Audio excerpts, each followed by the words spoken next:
Arestado sa Pagsanhan Municipal Police Station ang isang jeepney driver matapos mahulihan ng malaking halaga ng hinihinalang shabu sa buy-bust operation ng Barangay Poblacion 2, Pagsanhan, Laguna, madaling araw ng Nobyembre 16 taong kasalukuyan.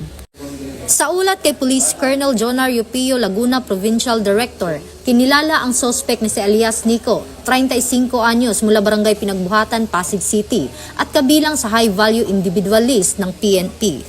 Ayon kay Police Major Lawrence Abuac, hepe ng Pagsanhan Municipal Police Station, ikinasa ang operasyon dakong alas 12:10 ng madaling araw matapos ang ilang araw na surveillance na nagpatunay sa pagtutulak ng iligal na droga ng suspect. Na-recover mula sa suspect ang isang knot-tied plastic bag na naglalaman ng malaking halaga ng shabu na may kabuwang mahigit 200 grams kasama ang dalawang 1,000 peso bill marked money. Tinatayang nasa 1,360,000 ang kabuwang halaga ng nasamsam na droga.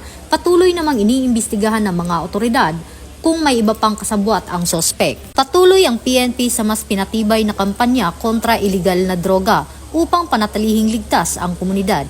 Hinihikayat naman ng PNP ang publiko na magkiisa at mag-report ng anumang kahina-hinalang aktibidad upang tuluyang mapuksa ang banta ng droga. Ito po ang bagong PNP para sa bagong Pilipinas. Serbisyong mabilis, tapat at nararamdaman.